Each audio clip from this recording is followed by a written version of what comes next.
আসসালামু আলাইকুম ওয়া রাহমাতুল্লাহি ওয়া বারাকাতুহু। আমি অ্যাডভোকেট মোহাম্মদ এনামুল হুদা সরকার। আজকে আপনাদের সাথে আমি যে বিষয়টি নিয়ে আলোচনা করব সেটি হচ্ছে এনআই অ্যাক্টের মোকদ্দমা। এনআই অ্যাক্টের মোকদ্দমাকে অনেকে চেক ডিজনের মোকদ্দমা বলে থাকেন। আসলে এনআই অ্যাক্টের মোকদ্দমাটা কি, এটা কিভাবে হয়, কোথায় হয়, কি কারণে হয়, এই বিষয়গুলো নিয়ে আপনাদের সাথে আমি আজকে একটু আলোচনা করব। যদি কোনো ব্যক্তি আপনাকে একটি চেক প্রদান করেন, সেই চেকটি আপনাকে চেক প্রদানের পরবর্তী 6 মাসের মধ্যে ব্যাংকে জমা দিতে হবে। ব্যাংকে জমা দেওয়ার পর যদি ব্যাংক কর্তৃপক্ষ আপনাকে চেকটি ডিসঅনার করে দেন, অর্থাৎ চেকটি ব্যাংকে জমা দেওয়ার পর কোনো কারণে যদি চেকটি ডিসঅনার হয়, যে কোনো কারণে হতে পারে, অপর্যাপ্ত তহবিলের কারণে হতে পারে কিংবা অন্য কোনো কারণে হতে পারে, যদি চেকটি ডিসঅনার হয়, ডিসঅনার হওয়ার পরবর্তী 30 দিনের মধ্যে, অর্থাৎ চেক ডিসঅনার হওয়ার পরবর্তী 30 দিনের মধ্যে আপনাকে একজন বিজ্ঞ আইনজীবী সাহেবের মাধ্যমে চেকদাতাকে একটি লিগেল নোটিশ প্রেরণ করতে হবে। যে লিগেল নোটিশটি আপনি বিজ্ঞ আইনজীবী সাহেবের মাধ্যমে প্রেরণ করবেন, সেখানে 30 দিনের সময় দিয়ে লিগেল নোটিশ প্রেরণ করতে হবে। লিগেল নোটিশ প্রেরণ করার পর যদি চেকদাতা আপনাকে চেকে উল্লিখিত টাকা পরিশোধ করে দেন, তাহলে এটা কার্যক্রম এখানে আপনি শেষ হয়ে গেল, আপনাকে আর কোনো বেগ পেতে হবে না। কিন্তু লিগেল নোটিশ প্রেরণ করার পর যদি চেকদাতা আপনাকে চেকে উল্লিখিত টাকা পরিশোধ না করেন, সেই ক্ষেত্রে 30 দিন অপেক্ষা করে পরবর্তী 30 দিনের মধ্যে আপনাকে বিজ্ঞ আদালতে মোকদ্দমাটি দায়ের করতে হবে।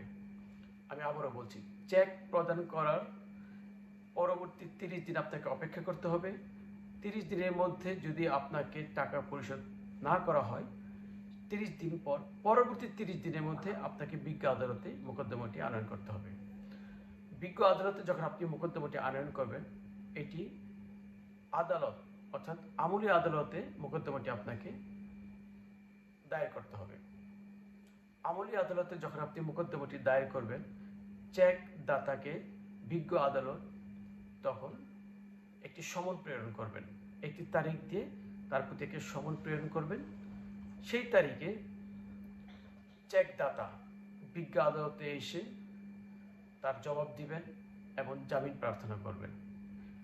আমি আপনাদের অবগতির জন্য বলছি, এনআই অ্যাক্টে মোকদ্দমাটি হচ্ছে একটি বেলেবল সেকশন, অর্থাৎ জামিনযোগ্য অপরাধ।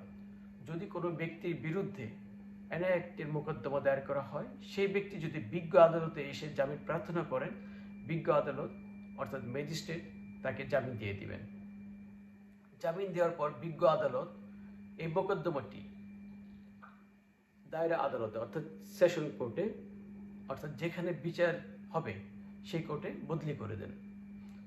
বিচারিক আদালতে বদলি করার পর বিচারিক আদালত একটি তারিখ ধার্য করেন এবং সেখানে যে একটি দায়রা নাম্বার পড়বে, সেই তারিখে আসামি অর্থাৎ যিনি চেক প্রদান করেছেন, তিনি সেই আদালতে একটি বদলি জামিনের প্রার্থনা করবেন। বিজ্ঞ আদালত তাকে বদলি জামিন প্রদান করবেন এবং মোকদ্দমাটি একটি চার্জ গঠনের জন্য তারিখ ধার্য করবেন। সেই তারিখে